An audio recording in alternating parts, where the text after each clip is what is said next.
yakni fathah dan kasrah diambil dari huruf alif.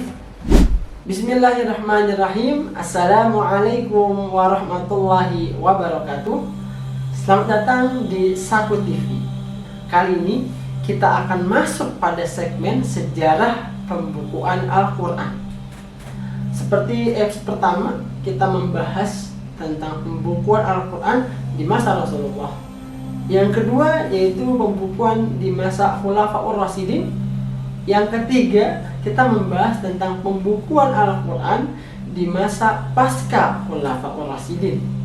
Dan di sesi terakhir kali ini, kita akan membahas bagaimana penyalinan Al-Quran di Nusantara atau di Indonesia. Ya, di Nusantara sendiri diperkirakan penyalinan Al-Quran ini sudah dilakukan pada abad ke-13.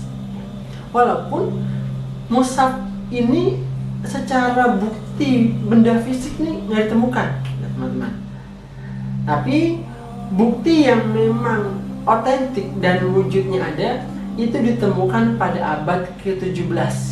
Nah, hingga saat ini ada 4 mushaf kuno yang ditemukan di Indonesia. 2 naskah disimpan di Belanda, 1 naskah disimpan di Malaysia, dan 1 naskah lagi disimpan di Indonesia, tepatnya di Bali.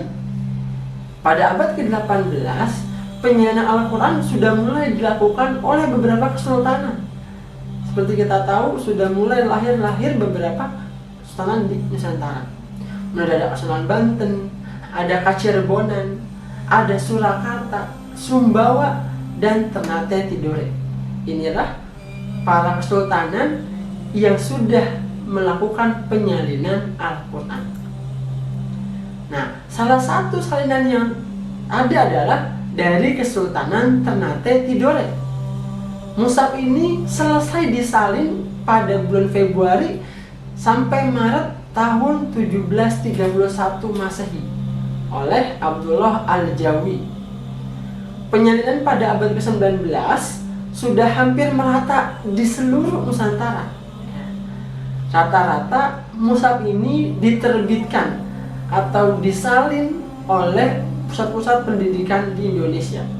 Ada pesantren, dayah, atau surah. Nah, dan itulah penjelasan bagaimana Al-Quran disalin pada masa Nusantara. Kita tahu tadi diawali dengan abad ke-13, lalu masuk ke abad ke-17, dan mulai lebih masif di abad ke-19. Mungkin inilah episode tentang bagaimana proses pembukuan Al-Quran dari masa Rasulullah hingga Khulafaur Rasyidin, pasca Khulafaur Rasyidin, hingga di Nusantara. Jadi sudah terbayang bagaimana perjuangan pembukuan ini hingga pemberian tanda baca dari para ulama. Harapannya kita mampu menjaga dan terus membaca Al-Qurannya hingga kita termasuk orang-orang yang menjaga Al-Quran. Terima kasih sudah menyaksikan segmen kali ini. Semoga bermanfaat. Wassalamualaikum warahmatullahi wabarakatuh.